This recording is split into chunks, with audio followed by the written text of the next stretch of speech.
One of these days they'll be coming for me with a straitjacket. The straitjacket looks really straightforward. When we look at it, we can see the shape of a human body, somebody being restrained, perhaps for their own safety or to protect other people.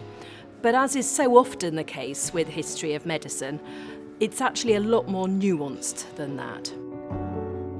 The straitjacket was first invented in late Georgian times, and it was seen as somehow a kinder and more humane way of caring for what we would now call psychiatric patients or mental health service users. Do you know, I believe my mental condition's extremely illegal.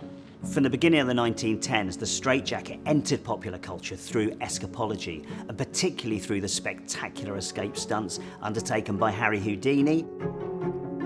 Around the same time, the straitjacket also started to appear in psychological horror films. So probably the most famous of these is the 1920 German expressionist film, The Cabinet of Dr. Caligari.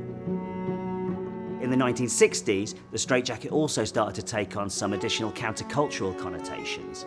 So a good example of this is the 1966 British comedy film Morgan, A Suitable Case for Treatment. You have grown into a peculiar sort of a fella, Morgan.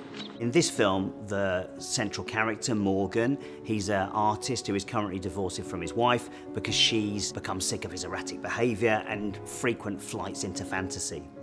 I did go and see a psychiatrist today. I hope he told you to return my car. He goes to see a psychiatrist who tells him that he is a suitable case for treatment, but he ignores his psychiatric advice and goes on to try and keep winning back his wife through these increasingly surreal stunts.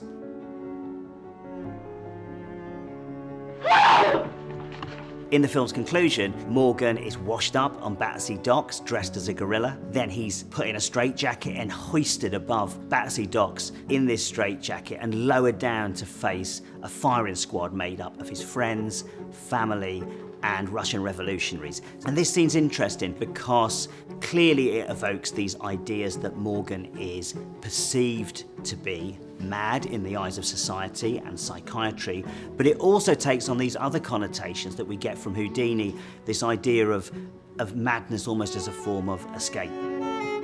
Medical professionals have considered restraints more generally as something that was very much up for debate, really from the 19th century onwards, where other techniques, such as what we would now call rehabilitation, were much more popular.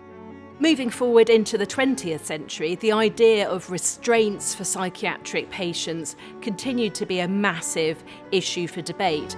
People really questioned who was in control, who was giving over their power, and why. One of these days they're going to come and take me away and you wish you'd been a bit more human. The emergent anti-psychiatry movement not only fought against the use of coercive treatments like the straitjacket, but also questioned the very nature of madness and thought about madness in the context of it being a rational response to some of the pressures and some of the restrictions of society. And this countercultural use of the straitjacket was then taken up by other subcultures, so particularly punk in the 1970s. The straitjackets continue to have these resonances, and particularly to resonate with this idea of it being a symbol of societal control.